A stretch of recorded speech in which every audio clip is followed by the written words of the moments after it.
নমস্কার বন্ধুরা, আপনারা দেখছেন সরকারি সংবাদ ইউটিউব চ্যানেল। বন্ধুরা, আপনাদের বাড়িতে যদি মহিলা থেকে থাকে তো আপনাদের জন্য রয়েছে এক বিরাট খুশির খবর। তার কারণ বন্ধুরা, আমাদের রাজ্য সরকার মমতা বন্দ্যোপাধ্যায় এইমাত্র বাড়ির মহিলাদের জন্য এক বিরাট বড় ঘোষণা করলেন। হ্যাঁ বন্ধুরা, আমরা যেরকমটা জানি কেন্দ্র সরকার মোদিজি আমাদের দেশের গরিব খেটে খাওয়া মানুষদের জন্য শ্রম কার্ড চালু করেছেন। এই কার্ডের মাধ্যমে গরিব মানুষরা প্রতি মাসে 3,000 টাকা সরাসরি তাদের ব্যাঙ্ক অ্যাকাউন্টে পেয়ে যাচ্ছে।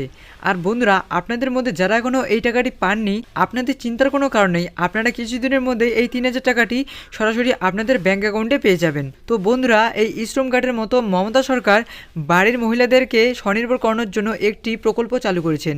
এই প্রকল্পের মাধ্যমে বাড়ির মহিলাদের এককালীন 5,000 টাকা সরাসরি তাদের ব্যাঙ্ক অ্যাকাউন্টে দিয়ে দেওয়া হবে। তো দেখুন বন্ধুরা, হেডলাইনে এই বিষয়ে বড় বড় করে লেখা রয়েছে, মহিলাদের ব্যাঙ্ক অ্যাকাউন্টে 5,000 টাকা দিচ্ছেন মুখ্যমন্ত্রী মমতা বন্দ্যোপাধ্যায়। কিভাবে আবেদন করবেন, কি কি ডকুমেন্ট লাগবে, কোন মহিলারা আবেদন করতে পারবেন, তা সব আমি এই ভিডিওর মাধ্যমে আপনাদের জানিয়ে দেবো।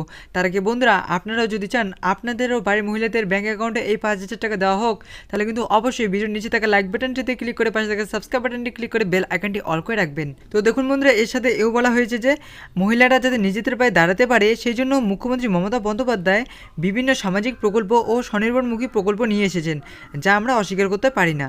তার সাথেই বন্ধুরা দেখুন, এখানে এও বলা হয়েছে যে মহিলাদের স্বনির্ভর করার উদ্দেশ্যে 500 কোটি টাকার তহবিল গঠন করা হয়েছে।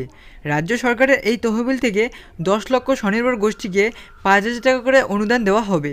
আর বন্ধুরা, এই প্রকল্পের নাম দেওয়া হয়েছে জাগো প্রকল্প। তো আসুন বন্ধুরা, এবার আমরা দেখে নেই যে 5,000 টাকা পাওয়ার জন্য আপনাদের কী কী শর্ত পালন করতে হবে। তো দেখুন বন্ধুরা, এখানে পরিষ্কারভাবে লিখে দেওয়া রয়েছে যে জাগো প্রকল্পের 5,000 টাকা পেতে হলে আপনাকে অবশ্যই এসএইচজি বা সেলফ হেল্প গ্রুপের সদস্য হতে হবে। এর সাথে বন্ধুরা, এখানে এও বলা হয়েছে যে এই প্রকল্পের সুবিধা শুধুমাত্র মহিলাদেরকে দেওয়া হবে। আর তার সাথে বন্ধুরা, আপনাদের যদি এই বিষয়ে আরও কিছু জানা থাকে তাহলে অবশ্যই এই নম্বরে আপনারা ফোন করে জেনে নিতে পারেন।